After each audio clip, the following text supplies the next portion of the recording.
Hello aspirants, welcome to our YouTube channel Adhan Path, and today we will start with another new important topic, that is president. Okay.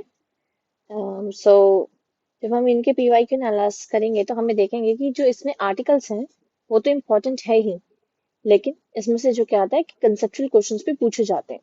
तो कहीं ना कहीं हमें जो ये president topic है इससे रिलेटेड जितने भी कंसेप्ट्स हैं वो क्लियर होने चाहिए कि रिपोर्ट कौन सी, अपॉइंटमेंट्स कौन सी, इम्पीचमेंट, ऑर्डिनेंस, ये सब हमें इसमें पता होना चाहिए। ठीक है, तो अभी देखते हैं, हम फर्स्ट क्वेश्चन देखते हैं। और आपको वैसे ही इस वीडियो को यूज करना है जैसे आपने पहली वीडियोस को यूज किया हुआ है। मैं आपको क्वेश्चन बोलूंगी, आप आंसर लिख के उसको मैच करेंगे। ठीक है, तो who amongst the following is the head of the Indian Republic. Obvious है, अभी हम प्रेसिडेंट ऑफ इंडिया की बात करें तो हम, तो इसका आंसर क्या होगा? President of India, that is A. जो प्रेसिडेंट है, he is the head of the Indian state, he और she is the head of the Indian state, the first citizen, and act as a symbol of unity, integrity and solidarity of the nation. ठीक है, जो इससे related जितने भी basic और additional points होंगे वो हम इसमें ऐड करते चलेंगे। तो जो ये है, ये तो हेड ऑफ इंडियन रिपब्लिक है ही, और ये है द फर्स्ट सिटीजन। ठीक है, and act as symbol of unity, integrity, and solidarity. And according to Article 52, यहाँ पे mention कर दीजिए, Article 52, जो कि क्या कहता है? There shall be a president of India. There shall be president of India. Right? चलो नेक्स्ट देखते हैं, इसका आंसर क्या है? President of India, he is the head of the Indian republic. Next है, the union executive is headed by the President of India. There is no limitation on the power of the President. तो इसका answer क्या है? C. A is true, but R is false. According to Article 53 of the Constitution, जो executive power है union की, it should be vested in the President of India, in the hands of the President of India. तो ये बिल्कुल ठीक है, Article 52 के according. It is according to Article 53. यहाँ पे जितने भी इंपॉर्टेंट आर्टिकल्स होंगे रिलेटेड वो हम इसमें नोट डाउन करते रहेंगे, पढ़ते रहेंगे। तो कहीं ना कहीं असर्शन तो अब ये ठीक है। रीजन देखते हैं, because president shall exercise this power either directly और through officer subordinate to him. मतलब यहाँ पे लिमिटेशंस तो है, क्योंकि कहीं ना कहीं जो वो एक्सरसाइज कर रहा है उन पावर्स को, या तो वो डायरेक्टली है, या तो वो डायरेक्टली है, ठीक है, या फिर वो ऑफिसर्स के थ्रू है जो उनके सबॉर्डिनेट्स हैं। ठीक है, as per the constitution of India. तो वो नो लिमिटेशंस ये वाला बिल्कुल भी नहीं है। कॉन्स्टिट्यूशन कहीं ना कहीं लिमिटेशंस लगाती है, तभी तो जो कॉन्स्टिट्यूशनल गवर्नमेंट है वो एक लिमिटेड गवर्नमेंट भी है, क्योंकि कहीं ना कहीं जो भी लिखा है वो कॉन्स्टिट्यूशन के अकॉर्डिंग थोड़ा बहुत चलना पड़ता है, तो इसे, तो जो रीजन है वो फॉल्स है, तो इसका आंसर क्या होगा? सी। नेक्स्ट है, which one of the following article of the constitution vest the executive power of the union and the president. ये अभी हमने पढ़ा है, तो इसका आंसर क्या है? आर्टिकल 53। ठीक है, अकॉर्डिंग टू आर्टिकल 53, 1 आप लगाएं, the executive power of the union shall be vested in the president and shall be exercised by him either directly और थ्रू ऑफिसर सबॉर्डिनेट। यहाँ पे ठीक है, मतलब कहीं ना कहीं लिमिटेशन है। इसका आंसर क्या है? 53। जब भी बात करेंगे एग्जीक्यूटिव पावर्स की ऑफ द यूनियन, तो वो उसका आर्टिकल कौन सा है? आर्टिकल 53। इसका यहाँ पे और 52 कहता है that there shall be a president. कहीं ना कहीं जो ये इंपॉर्टेंट होते हैं आर्टिकल्स याद करने, जैसे अगर हम देखें, एक मिनट, नेक्स्ट पेज पे आपको इंपॉर्टेंट आर्टिकल्स बता देती हूँ। हाँ जी, तो अगर हम देखें आर्टिकल 52, अभी हमने देखा आर्टिकल 52, तो वो क्या कहता है? That there shall be president of India. Article 53 है, वो कहता है executive power of union shall be vested in the president। ठीक है, फिर आता है article 54। Article 54 that president shall be elected by the members of an electoral college consisting of elected members of both the houses of parliament and elected members of the legislative assembly। तो 54 किसकी बात कर रहा है? Election of president. Election of president. फिर आता है article 55। It talks about manner of election of president. ठीक है, किस तरह से इलेक्शंस होने हैं। आर्टिकल 56। आर्टिकल 56 किसके बारे में बात करता है? Term of office of president. ठीक है, और कितना है हमें अगर ध्यान दें तो इट इज 5 years। ठीक है, 5 years from the date on which he enters upon his office. ये कहता है आर्टिकल 56। अगर आर्टिकल 56 में ही 56(1) क्लॉज ही देखें तो उसमें लिखा है कि president submits his resignation in writing, ठीक है, to the vice president of India. इसमें बात इसके बारे में कर रखी है, resignation to vice president of India. Next है 56 का 1 का B, that is clause B. Clause B में बात कर रखी है that he can also be removed from the office by the process of impeachment। Can be removed by process of impeachment।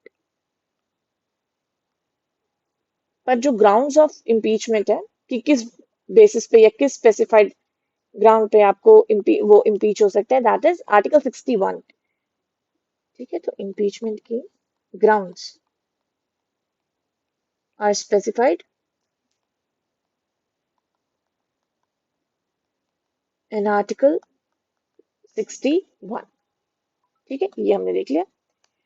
ये article 56 था, that is term of office of president. फिर है article 57 जो कि एलिजिबिलिटी ऑफ प्रेसिडेंट की बात करता है, eligibility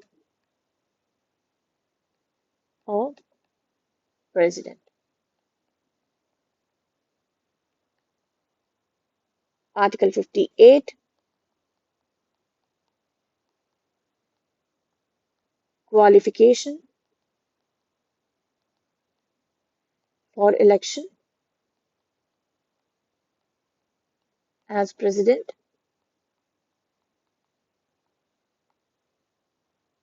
article 59 conditions of president's office। Article 60 oath और affirmation by president। और आर्टिकल 61 हमने देखा ही था, procedure for the impeachment of the president. ठीक है, ये कुछ इंपॉर्टेंट आर्टिकल्स है रिलेटेड टू द प्रेसिडेंट, और इसमें से बहुत डायरेक्ट क्वेश्चंस आते हैं। आर्टिकल 52 कि प्रेसिडेंट होने चाहिए। 53 executive power of union should be vested by the president। Article 54 talks about the election of president। 55 talks about the manner of election। 56 is the term of office of president। Article 57 says about the eligibility of the president। Article 58, that is the qualification for election as president। And 59th article, that is condition of president office, and Article 60 talks about the oath and affirmation by the president, and 61 the grounds specified for the impeachment process. That is in Article 61.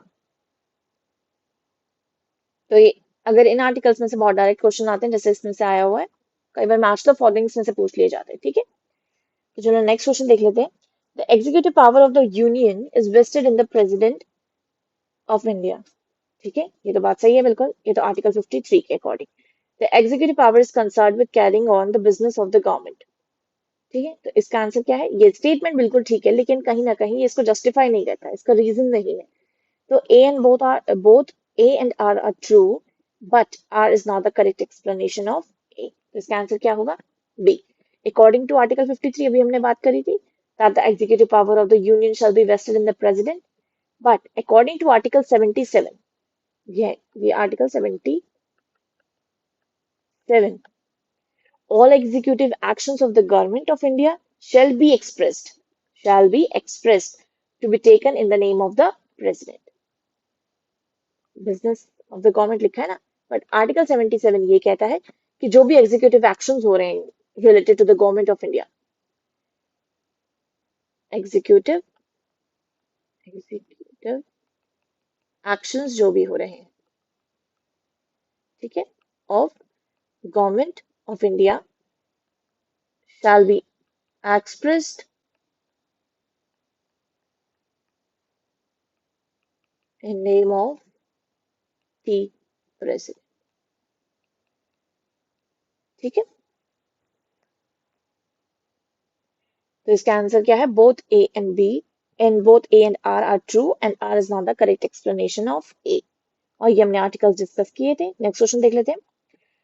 Electoral college for the election of the president of India consist of, ठीक है, तो इसका देखना हमें, ये है all elected members of Rajya Sabha, all the elected members of Lok Sabha, all the members of state legislative assemblies, all the elected members of both the houses of parliament and elected members of state legislative assembly. तो इसका answer क्या है, consist of all the elected members of both the houses of parliament and elected members of the state legislative assembly. अब जो क्या है, the president of India है, he is elected by the system of proportional representation by means of single transferable vote. यहाँ पे लिख देते हैं, जो ये president है, elected by system of proportional representation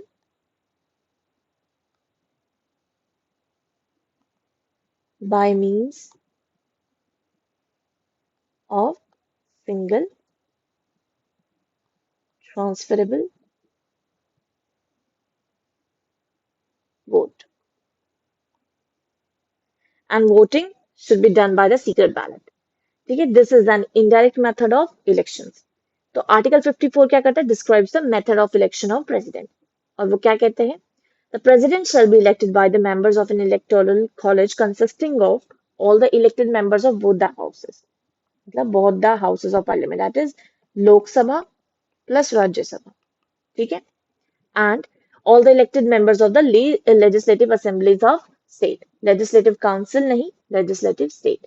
Here state involves the national capital territory Delhi and union territory of Puducherry, ठीक है, इस चीज को याद रखना। और ये कैसे ऐड हुआ था, by the 70th Amendment Act 1992. तो जो electoral college of the election of the president है, it includes members of both the houses of parliament and elected members of state legislative assemblies, ठीक है। नेक्स्ट देखते हैं, which one of the following is not correct regarding the presidential elections, ठीक है। Election of the successor must be held before the expiry of the term of incumbent president. The president shall hold office for the term of 5 years from date on which he enters upon his office. On the expiration of his term, he continues to hold office until his successor enters upon his office. The president election may be postponed on the ground that the electoral college is incomplete. तो इसका answer क्या होगा, D. जो president election है that cannot be postponed on the ground that electoral college is incomplete. ठीक है? The legislative assembly which is dissolved cannot take part in the election. तो उसमें क्या होगा कि अगर ऐसा कुछ है तो जो legislative assembly है which is dissolved वो इलेक्शन में पार्ट नहीं लेगी. तो इसका मतलब क्या है कि जो ये प्रेसिडेंशियल इलेक्शन है मे बी पोस्टपोन्ड, ये ऐसा कुछ नहीं है. It can not be postponed. ठीक है, इसका नेक्स्ट देख लेते हैं. With reference to the election of the president consider the following statements. ठीक है, the value of the vote of each MLA varies from state to state. The value of the vote of MPs, that is Member of Parliaments of the Lok Sabha, is more than the value of the vote of MPs of Rajya Sabha. तो इसका answer क्या होगा? इसका answer है ए, that is one only.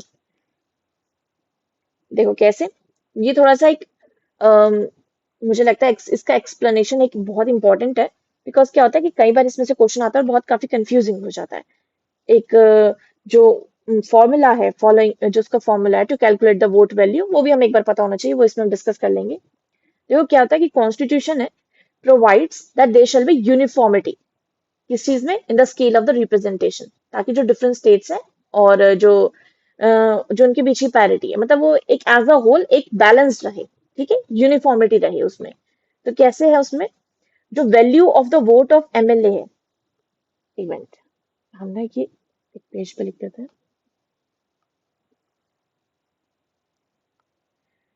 इसमें क्या है कि जो value of vote of MLA, member of legislative assembly, is equals to the total population of state divided by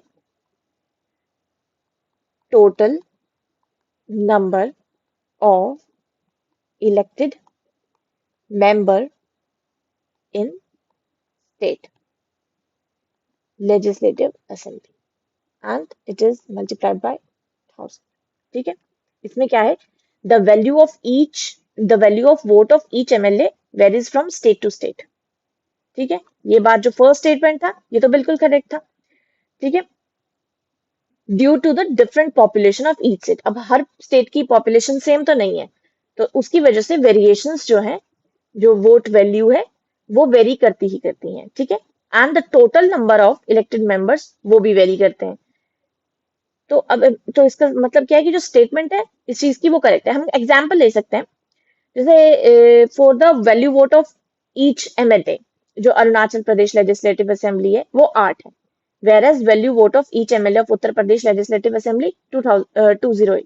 ठीक है, तो कहीं ना कहीं वेरिएशन रहा ना, तो it's just because of different population of each state. तो इसका मतलब क्या है? फर्स्ट स्टेटमेंट करेक्ट है, जिसमें पूछा है कि the value of the vote, इसमें पूछा है the value, the value of the vote of each MLA varies from state to state. Yes, this is true, and it's due to the different population of each state.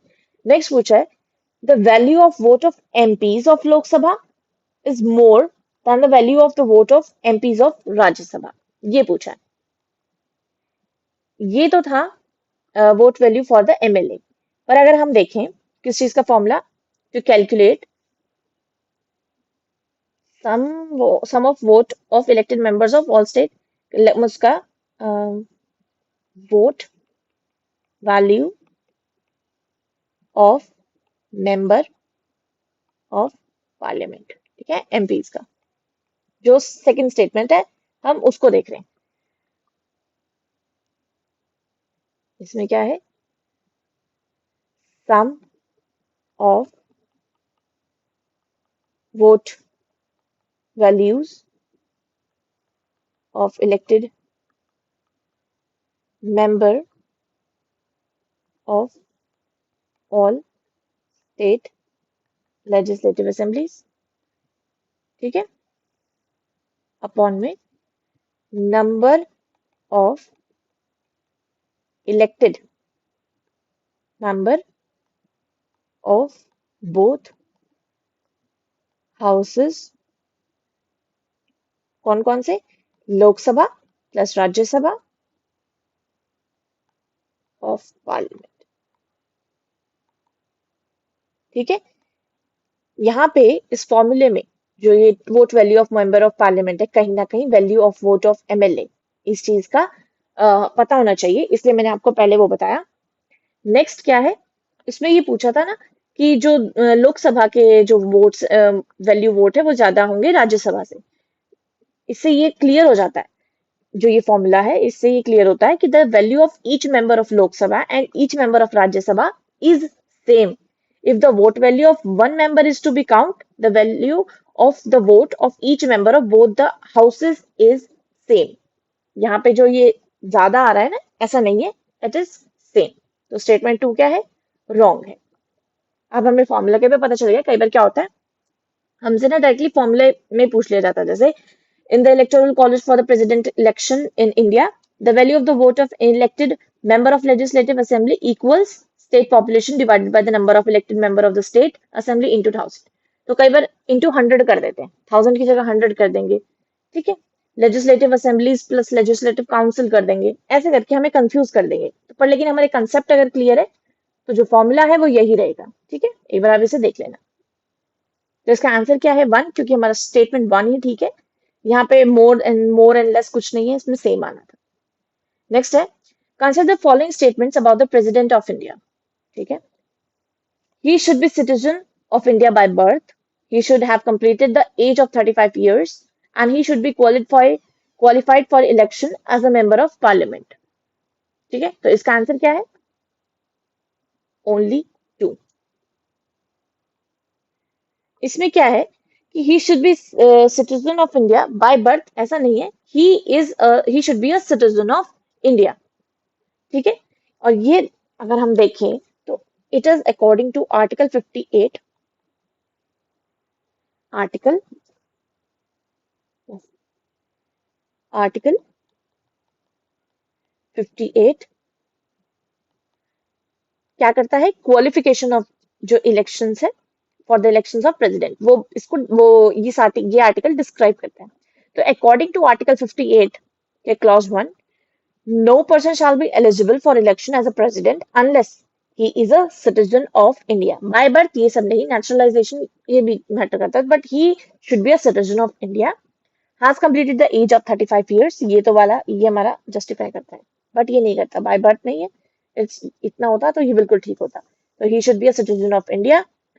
Next, he or she is qualified for election as a member of the House of the People, that is Lok Sabha। he should be qualified for election as a member of parliament कि उसमें is the member of House of People, that is Lok Sabha के लिए यहाँ पे लोकसभा होता। तो ये statement ठीक होता। तो इसका जो सेकंड स्टेटमेंट है वो बिल्कुल करेक्ट है। तो इसका इसका आंसर क्या होगा, ओनली टू। देखो अगर हमें यहाँ पे ध्यान दे कि हमें पता हो, चलो इसका नहीं पता, हमें थर्ड का नहीं पता था, बट हमें ये पता है कि he should be citizen of India by birth bye naturalisation, आगे कुछ भी नहीं है, बस ही should be a citizen of India. अगर यहाँ पे हमें ये पता है तो अगर हम फर्स्ट को एलिमिनेट करें तो हमें अपना आंसर मिल जाएगा, that is B, only two is the correct answer. Next देख लेते हैं। A member of parliament as a state legislature can be elected as president। जो member of parliament है or a state legislature can be elected as a president, but he will have to resign from his seat before contesting the elections। He will have to relinquish his seat within 6 months of his election। He will relinquish his seat as soon as he is elected। An MP can contest but an MLA cannot। ऐसा कुछ नहीं है। इसका answer क्या है, सी। He will relinquish his seat as soon as he is elected। ये किसके according है, according to article 59, according to article 59 of Indian Constitution। जो प्रेसिडेंट है shall not be the member of either House of Parliament or House of Legislature of any state। President जो है, ठीक है, shall not be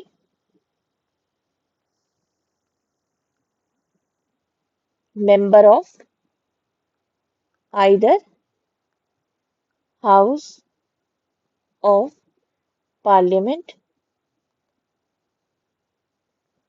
ठीक है, और House of State legislature, state legislature, ठीक है, of any state, of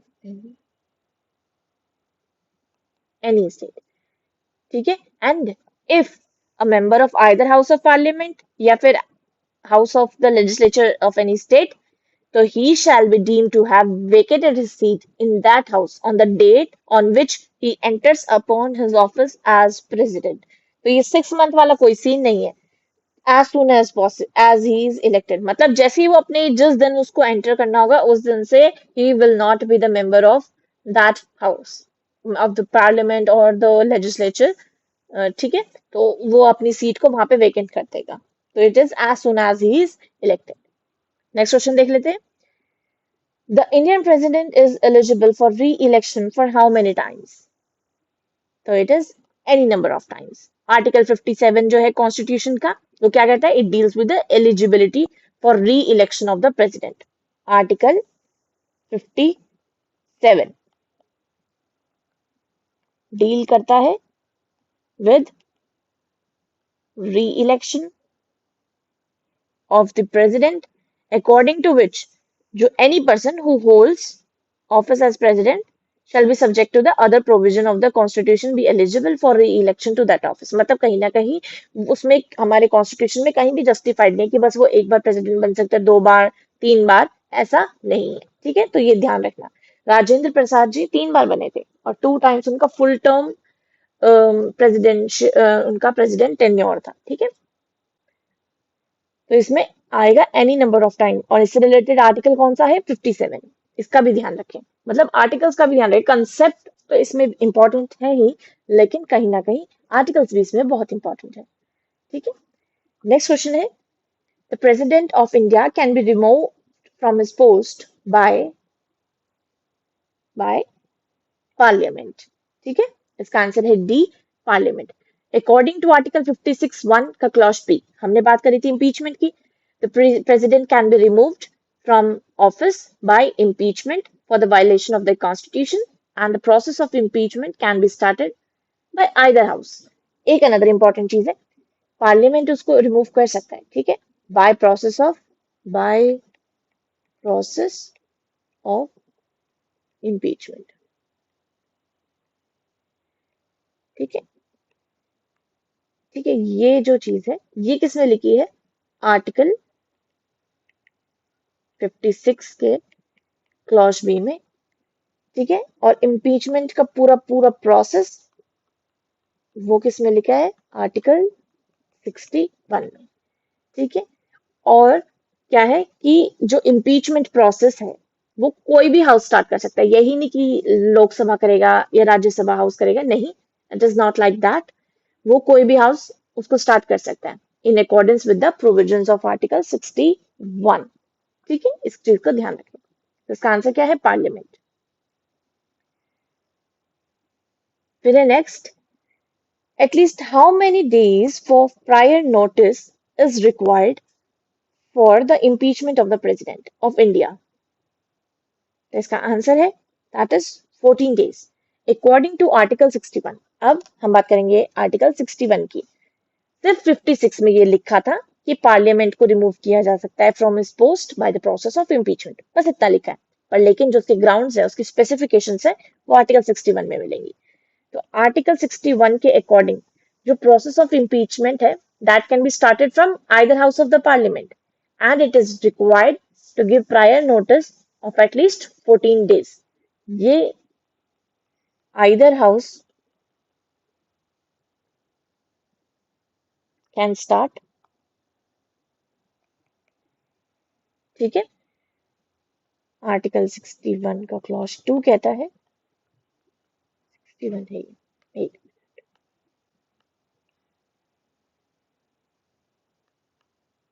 article 61 का क्लॉज 2 कहता है prior notice, of at least 14 days in writing which must be signed by not less than 1/4 of the total member of the house। ये भी याद रखना, in writing and signed by not less than one fourth of total number of member of house जिनका intention है to move the resolution, वो वाला house. Suppose either house कर सकता है, राइट? तो लोकसभा ने किया, तो वहां पे वन फोर्थ, मतलब वन फोर्थ या फिर वन फोर्थ से ज्यादा मेंबर्स के सिग्नेचर्स उस पे होने चाहिए उस हाउस के। ठीक है, अब इसमें याद रखें कि जो इलेक्टोरल कॉलेज में जो प्रेजेंट थे, जैसे Lok Sabha, Rajya Sabha, state legislative assemblies, इसमें क्या है, सिर्फ और सिर्फ Lok Sabha and Rajya Sabha he involve है किसमें, इम्पीचमेंट प्रोसेस में। State legislative assemblies do not participate in the process of impeachment. ठीक है, कहीं पर लेकिन वो इलेक्शन प्रोसेस में पार्ट लेती हैं। ठीक है, ध्यान दें। और जो लेजिस्लेटिव काउंसिल्स हैं, they are not the part of electoral college and do not take part in the election of the president. ठीक है, ये भी ध्यान रखें। नेक्स्ट है, एक इंपॉर्टेंट पॉइंट है, जो प्रोसीजर है impeachment of the president is a quasi judicial process procedure. इसको भी लिखें, ये जो प्रोसीजर है, procedure of impeachment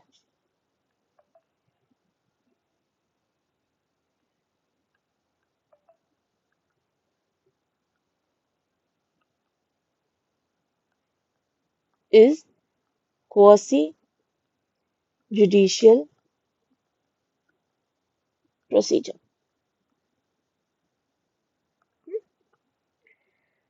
next question देखते हैं। In case the post of President of India falls vacant due to his death, resignation, or removal from office, who will occupy that post?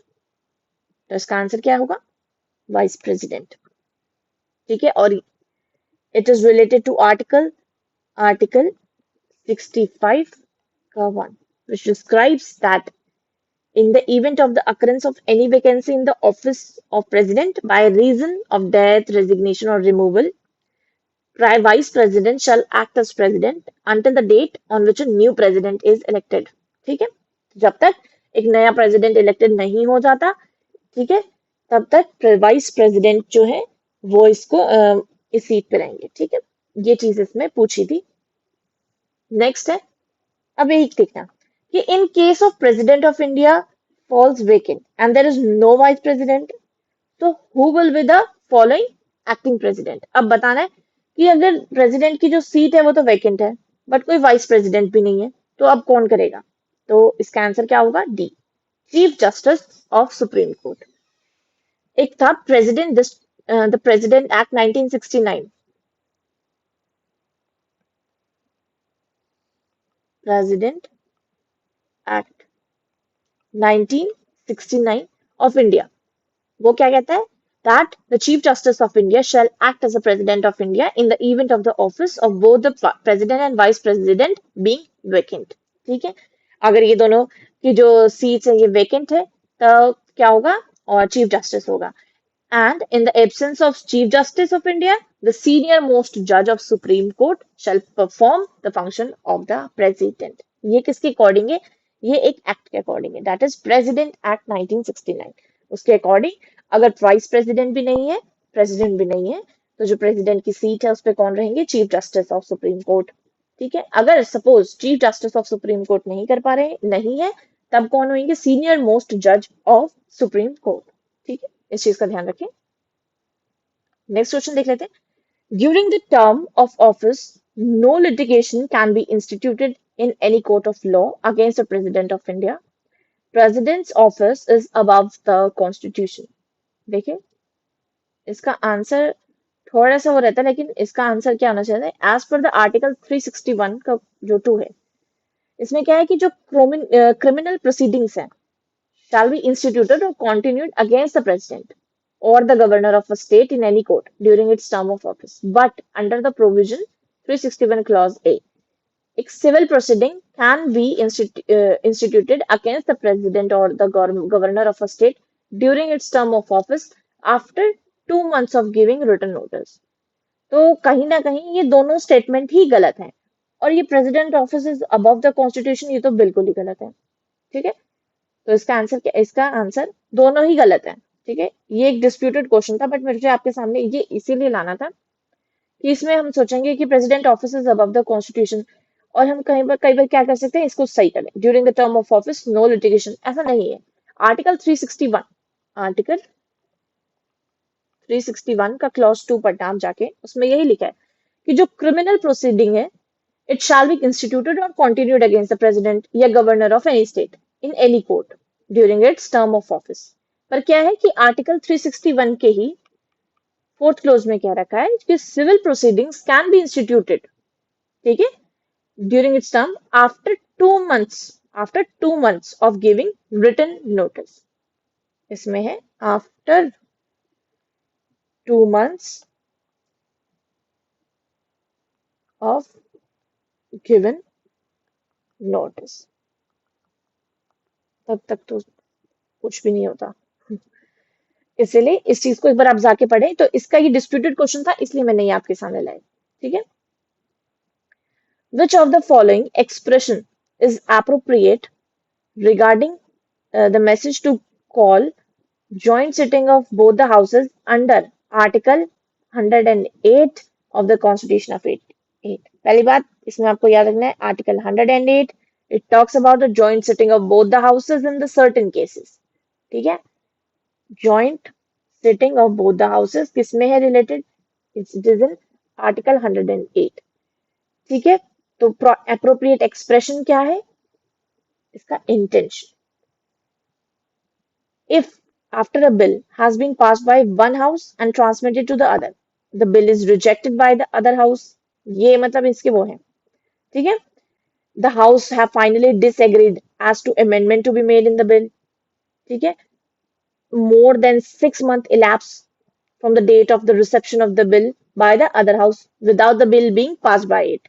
तो ऐसे, ठीक है, so if they are sitting or by public notification, if they are not sitting, his intention to summon them to meet in a joint sitting for the purpose of deliberating and voting on the bill। ये किसका है? President का। तो ये यहाँ पे आएगा intentions of president। फिर नेक्स्ट क्वेश्चन है, who among the following president exercised a power which is the pocket veto in constitutional terminology।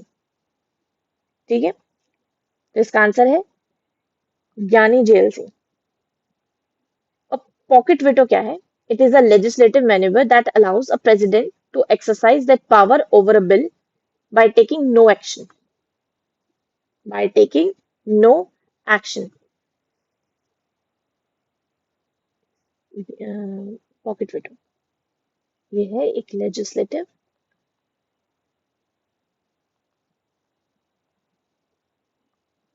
Manoeuvre that allows a president to exercise power over a bill taking no action। ठीक है, instead ये मतलब क्या होता है वैसे तो कि इट फॉर्मेलिटी वोटिंग वोट कर देता है या फिर send back for the reconsideration. Till date pocket veto has been exercised only once in India by the president in 1986। अब तक एक बार हुआ है 1986 में, 1986 only one। ठीक है, in Giani Zail Singh on Indian Post Office Amendment Bill, on Indian Post Office Amendment Bill।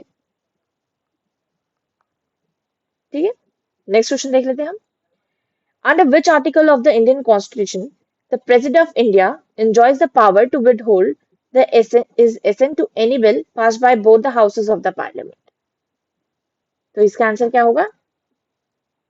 Article 111। According to article 111 of the Indian constitution, क्या कहता है कि when a bill has been pass by both the house of parliament, जब bill दोनों ही houses से pass हो गया, it shall be presented to the president, ये तो ठीक है, and president shall declare that either he assent to the bill or that he withholds assent, ठीक है, withhold कर लेगा या फिर वो उसको डिक्लेयर कर देगा, मतलब पास कर देगा, ठीक है।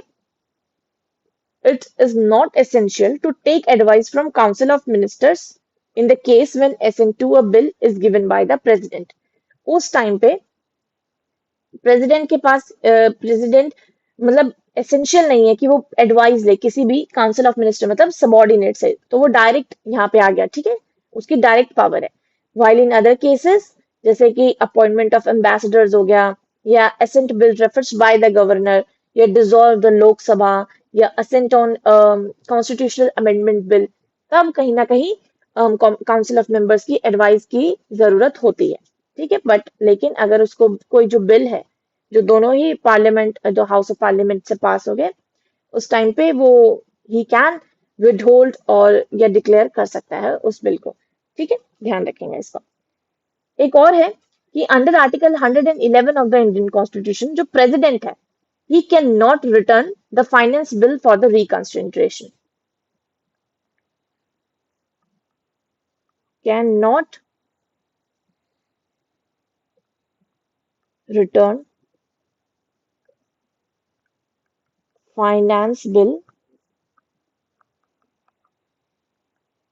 फॉर रिकंसिडरेशन, इस चीज को ध्यान रखें।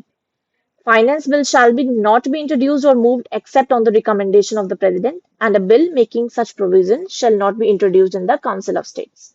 ठीक है, ये आर्टिकल 111 में आता है। नेक्स्ट क्वेश्चन देख लेते हैं। Which of the following are the discretionary powers of president?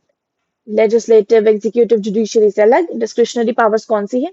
Appointment of council of ministers, to return a bill with objections, to withhold a bill, to pardon, to summon joint session, to send message to parliament, appointment of judges।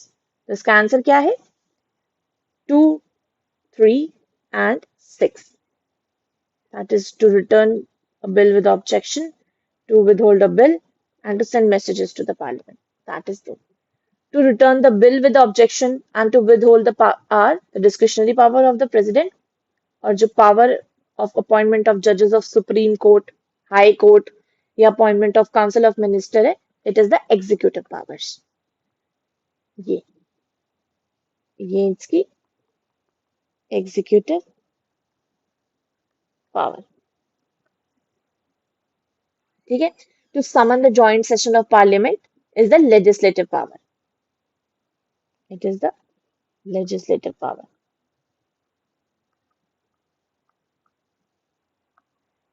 And under Article 86, the clause 2, the president may send message to either house of parliament, whether with respect to a bill that is pending in the parliament, or which or to the house which any messages sent to shall be all convenient dispatch considered any matter, ठीक है, किसी भी matter से related, ये उनकी right भी है, power तो है ही, ये उनकी राइट भी है, to send the messages to the parliament.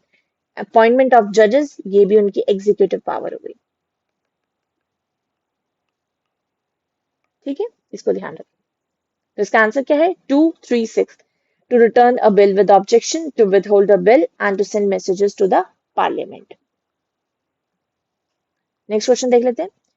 Under which article of the Indian Constitution did the President give his assent to ordinance on electoral reform? तो इसका आंसर क्या होगा? Article 123। Article 123 of the Indian constitution क्या कहता है? It provides a power to the president to promulgate ordinances during recess of the parliament, if at any time except when both the houses of the parliament are in session, उसको छोड़ के he can promulgate the ordinance, ठीक है। The president is satisfied that circumstances exist which render it necessary for him to take the immediate action, तब he can promulgate such ordinances, ठीक है। और अगर हम यहाँ पे ध्यान देना है कि जो अकॉर्डिंग टू आर्टिकल 123 ही 123 के क्लॉज 2 के अकॉर्डिंग जो एक ऑर्डिनेंस है by the president must be laid before the House of Parliament Parliament shall cease to operate after cease to operate मतलब अब नहीं होगा मतलब यूज नहीं होगा after expiration of 6 weeks from reassembly of parliament parliament तो इसमें से क्वेश्चन आ जाता है कि an ordinance promulgated by the president must be placed before the parliament within what time ठीक है तो इसका आएगा 6 weeks तो इसका ध्यान रखें नेक्स्ट है which among the following is are appointed by the president of india in appointments पूछे ये है एक एग्जीक्यूटिव पावर तो इसका आंसर देखेंगे chairman of the finance commission vice chairman of the planning commission and chief minister of the union territories तो इसका answer क्या है इसका आंसर है 1 and 3 according to article 280 the chairman of the finance commission is appointed by the president of india and according to article 319 239A a the chief minister of the union territory shall be appointed by the president and the other ministers shall be appointed by the president on the advice of chief minister and ministers ठीक है the vice chairman of the planning commission is appointed by the prime minister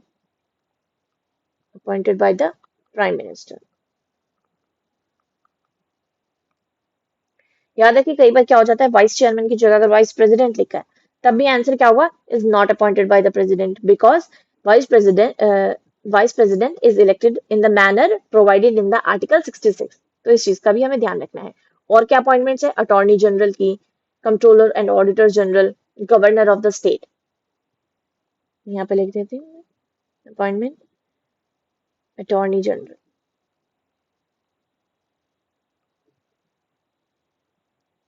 CAG controller and auditor general governor chairman of the finance commission chief minister of union territories पर जो planning commission वाले हैं इनमें कौन है prime minister तो confuse नहीं होना है उस टाइम पे ध्यान दें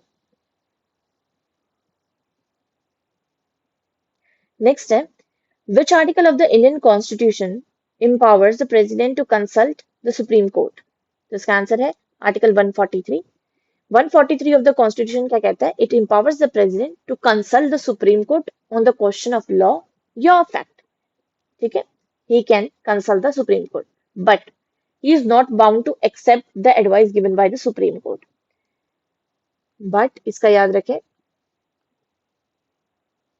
he is not bound to accept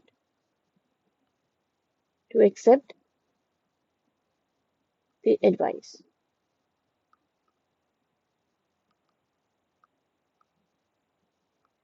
given by the supreme court ठीक है he is not bounded to that next है आई थिंक ये पूरा नहीं हुआ क्वेश्चन नंबर 23 देखते हैं which of the following doesn't consist in the power to pardon of the president okay तो एक मिनट मैं इसका सपोज ऑप्शन लिख देती हूँ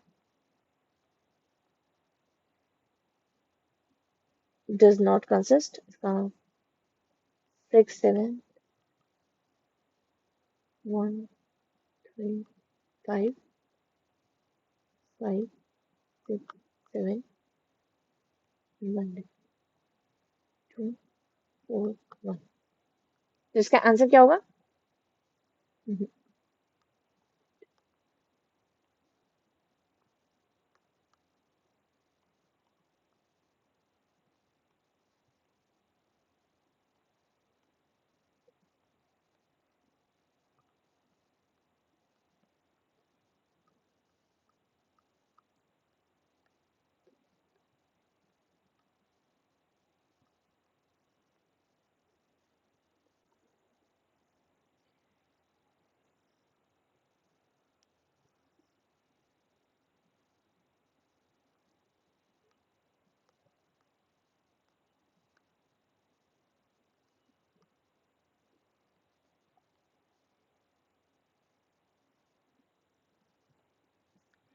इसमें पूछा which of the following doesn't consist in the power to pardon of the president. जो जुडिशियरी जो पावर्स हैं उसमें से इनमें से कौन सी इंक्लूडेड नहीं है?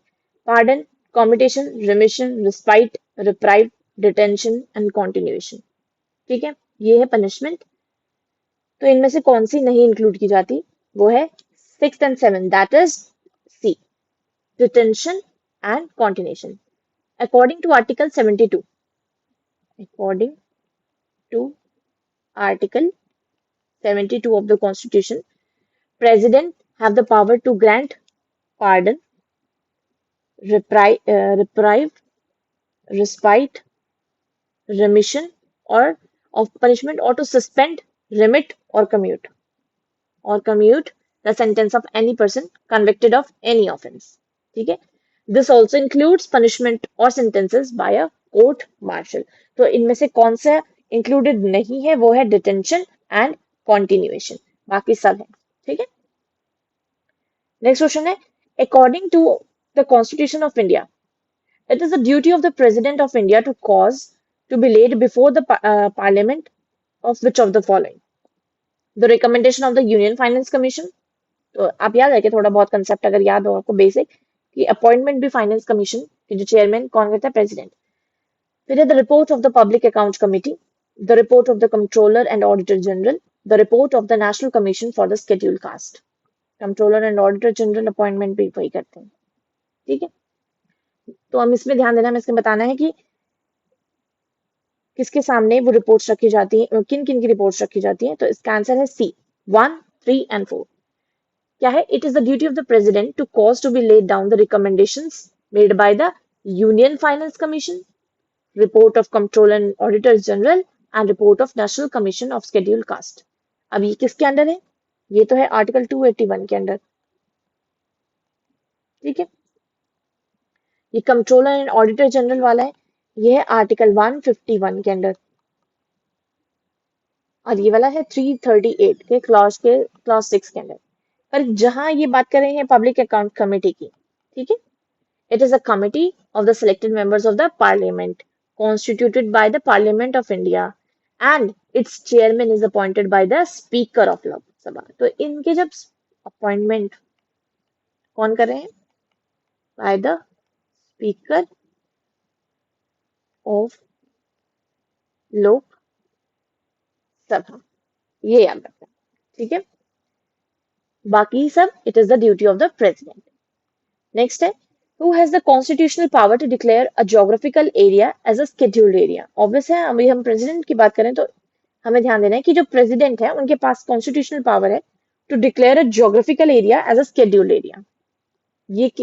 और ये प्रोविजन किसमें डिस्क्राइब्ड है? फिफ्थ स्केड्यूल में। कहाँ डिसाइडेड है? फिफ्थ स्केड्यूल में कॉन्स्टिट्यूशन के। उसमें ये लिखा है, प्रेसिडेंट में एट एनी टाइम, किसी भी टाइम, डायरेक्ट दैट होल, और या तो पूरा या फिर किसी स्पेसिफाइड पार्ट को as a scheduled area, as a whole और स्पेसिफाइड पार्ट को क्या कह सकते हैं? Scheduled area. Increase the area of any, increase area of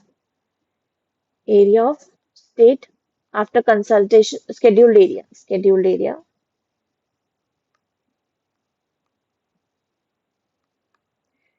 scheduled area of state after consultation with governor, after consultation with governor। फिर है next कि alteration of boundary of state या एडमिशन इनटू यूनियन में या establishment of new state, declare any territory जो कि previously included नहीं थी स्टेट में, वो भी हो सकता है to be the part of the scheduled areas. तो इसका भी हमें ध्यान रखना है। तो ये डिक्लेयर कौन करता है? प्रेसिडेंट, या तो वो किसी पूरे उसको जगह को या फिर किसी स्पेसिफिक पार्ट को कर सकते हैं। इंक्रीज कर सकते हैं एरिया, स्केड्यूल एरिया ऑफ किसी भी स्टेट का, पर किसकी कंसल्टेशन के बाद? गवर्नर की कंसल्टेशन के बाद। नेक्स्ट क्वेश्चन है, which of the following Indian president also served as a speaker of Lok Sabha? तो उसका आंसर है डी, दैट इज नीलम संजीवा रेड्डी। इस क्वेश्चन इनको ना काफी बार पूछा गया है, ठीक है, कैसे कि जो नीलम संजीवा रेड्डी थे, ये 6th प्रेसिडेंट थे, ठीक है, और इन्होंने 2 time speaker of Lok Sabha serve किया है as a speaker of Lok Sabha. कितने बार? 2 टाइम्स, 2 टाइम्स। 17 बार 1967 से 1969 तक, और 1977 से 13 जुलाई 1977 तक, ठीक है। और एक और चीज है इनके बारे में, he was the Neelam Sanjiva Reddy was the president, ठीक है, who had not held the office of vice president. ये भी इसका याद रखना, क्योंकि क्वेश्चन आ जाता है कि which of the following before becoming the president of India did not hold the office of vice president. तो not held, not held the office of vice president before appointment of president,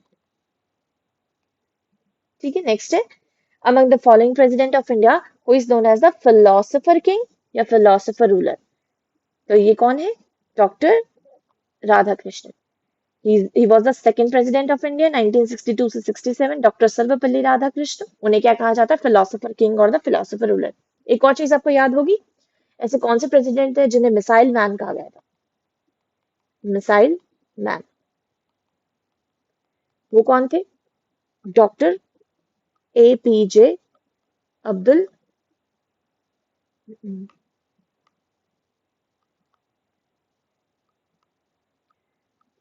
doctor APJ Abdul Kalam. He was known as the missile man, और वो 11th Indian president थे 2002 से 2007 तक, ठीक है। और उन्हें मिसाइल मैन क्यों कहा जाता था? For his work on the development of ballistic missile and launch vehicle technology. और एक चीज मुझे मुझे दिमाग में आ रही है, वो एक ये है, एक ना वीवी गिरी थे, he was the 4th president of India. एक थे 4th प्रेसिडेंट। राधा कृष्णन जी 2nd प्रेसिडेंट थे, 2nd प्रेसिडेंट। 11th president. एक 4th प्रेसिडेंट थे हमारे वी गिरी, ठीक है। He was the chairman of All India Trade Union Congress. Chairman of All India Trade Union Congress, ठीक है। और हमें पता है कि Rajendra Prasad ji, he was our first president, और वो कौन से स्टेट से बिलोंग करते थे? बिहार स्टेट से, ठीक है। और served India as a president for the 3 terms 1950 1952 तक, 52 से 57 एंड 57 से 62, ठीक है, ये ध्यान रखें। एक बार जो टेबल होती है कि जो पूरे प्रेसिडेंट्स की ना, उसमें जो फर्स्ट कौन थे, सेकंड कौन थे, उन्हें एक बार प्लीज देख लेना। बिकॉज क्या होता है कि कई बार क्या होता है कि ना सिर्फ उससे क्वेश्चंस आ जाता है, किससे? कि आप मैच द फॉलोइंग करें, उनका जो टाइम पीरियड आ जाता है। जैसे आपसे पूछ लेंगे जो APJ अब्दुल कलाम का टाइम पीरियड लिखा होगा, राधा कृष्णन का, राजेंद्र प्रसाद जी का, ठीक है, अब और जाकिर हुसैन, सॉरी, बीबी गिरी का। तो ये उस टाइम पे हमें पता होना चाहिए, ठीक है। एक एक क्वेश्चन है, जो राष्ट्रपति भवन है, which is the official home of the president of India. Rashtrapati Bhavan,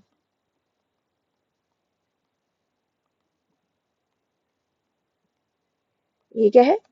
official home of president, ठीक है। It was designed by British architect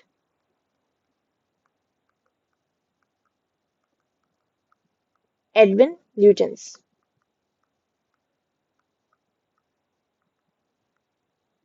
Edwin Lutyens, and it was also known as the Viceroy House till 1947। इसे Viceroy House कहा जाता है, ठीक है।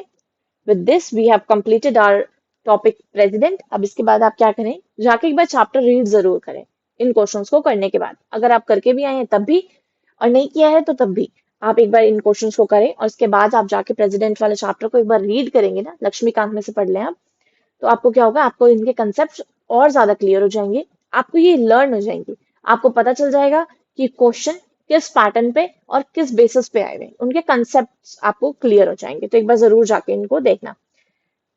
ये इसमें जितने भी रिलेटेड मुझे लगा था इंपॉर्टेंट फैक्ट है, और ये पीवाईक्यूज इस टॉपिक से रिलेटेड हमने जितने भी पीवाईक्यूज आए हुए हैं and उनको एनालाइज कर दिया है। कभी कभी क्या होता है कि क्वेश्चन तो सेम होते हैं बट उनका लैंग्वेज चेंज कर देते हैं। तो कहीं ना कहीं जब हम अपने क्वेश्चंस को सॉल्व करते हैं on that day of the prelims, तब हमें ध्यान रखना होता है कि बिल्कुल हम एक्सपेक्ट करते हैं कि डायरेक्ट तो नहीं आता है, बट हाँ कहीं ना कहीं वर्डिंग्स चेंज हो जाती है, तो उस चीज का हमें ध्यान रखना है। तो do So you just go and read the chapter once, and then you will get to know कि जो उनके key focus areas हैं वो कौन कौन से हैं, ठीक है। Thank you for watching this video. Do like, share and subscribe our channel for more such